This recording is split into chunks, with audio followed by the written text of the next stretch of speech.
While the West celebrated International Women's Day this week, news emerged from Iran that more than 1,000 girls in schools across the country appear to have suffered mild poison attacks since November. Some observers say it could be part of an extremist response, perhaps even state-endorsed, to the protests led by women and girls since the death of Mahsa Amini in September. So to discuss this, I'm joined from California by Elnaz Sarbar Boczek, a journalist who lived in Iran for 28 years. Elnaz, thanks very much for joining me today. So I'd like to ask you to begin with, Hi, what do you think... Thanks for having me. No, thank you for coming on. Now, under the current regime in Iran, women in education is not an unusual thing. Apparently, since 2011, women have outnumbered men on university campuses. So why would they be now seen as a potential target, and by whom? Well, I honestly don't think they are targeting women in education. I think this is a tactical act by some people in the government to scare people from coming to protest. Because as you might have known, beside the people in the street, we had many students, high school students, middle schoolers, and university students that were in the front line of the protests. They were in the street. There was many videos of these students in their schools taking off their scarves, tearing down the picture of the supreme leader from their books, walking on them, the way Islamic Republic for many years had Iranians walk on the flag of UK and US, and kind of returning and saying, we actually don't want this. And yes, you're going to realize that these are the students who grew up under the Islamic Republic. They tried to brainwash these people, and now these same students, some of them as young as 12, coming and saying, we don't want this regime, we don't want this forced hijab, we don't want to be brainwashed, and they want out. So I feel this is more like a tactic to scare the students, to scare their family who let the students do that kind of stuff, yes, as opposed to like, oh, we don't want the girls to get more education.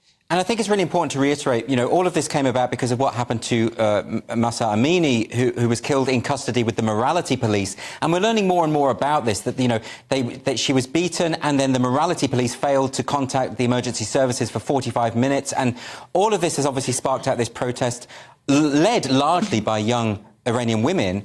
And they obviously put themselves in the firing line, don't they, when they do this against this kind of regime? It's very risky, isn't it? Oh, it is. Like the people have, so the government shot at people with live ammunitions, mostly in Kurdistan and Balochistan provinces. They shot at people with pellet guns, with lead bullets, and you know, they aimed at their people's faces. So we have many people who have lost their sight because of this. And you know, they did this in the protest, and then they would arrest people who go to the hospitals. So you didn't have a chance to get a medical attention right after you've been attacked by a brutal force. And people have been bitten. The people who have been arrested during these protests have been tortured really badly. The CNN had a detailed report of like rape using as a weapon against these people. And we have seen long sentences to these people. Like some got about Amnesty International said about 28 people were in the risk of execution in November, and 4 people actually have been executed for participating in the protests. One of them, what they did, they had blocked the street, and they had a cold weapon that resulted in a non-fatal accident, and still they were executed. So harsh punishment for all this, and I see that as a continuation of like trying to put a damp on these protests. And we should say, when it comes to the poisoning, we don't know for sure who is doing this, why they are doing this. But it's not helped, is it, that the Iranian regime really does clamp down on investigative journalism and reporting? To get to the bottom of this is not going to be easy, is it? No, they have arrested a blogger, they've arrested a journalist, they're trying to control their information as much as they can. And you know what's funny, last week there was a video of 4 or 5 girls dancing with the song Calm Down in a neighborhood in Tehran, and they have already looked at the cameras around in this area to try to find these girls who have done nothing except dancing. But these poisoning has been going on for 3 months. They've been happening in 103 cities across 29 provinces. So it's widespread. It's not just a single incident. Some statistics say that about 300 schools or dormitories have been affected by this. So this is a big action. This is not a small thing. And they were quiet for 3 months. First said, oh, this is not happening. Then they said, oh, this is, mass hysteria. This is not a true thing. So they try to do everything as opposed to like looking to investigate this. And then I think a few days ago they said, oh, they arrested about 100 people. They showed, we don't know who these people are. There's no details about how they did this. They showed a forced confession of 2 of these people on TV. And these are, I'm going to explain this confession. This is a girl. So the accused of 5 of these accused are a student, her father, and a couple of her friends. And we are talking about a teenage girl they are blaming this. And they show a confession. She's sitting with her back to the camera with a hair cover. So you pretty much don't know who's talking.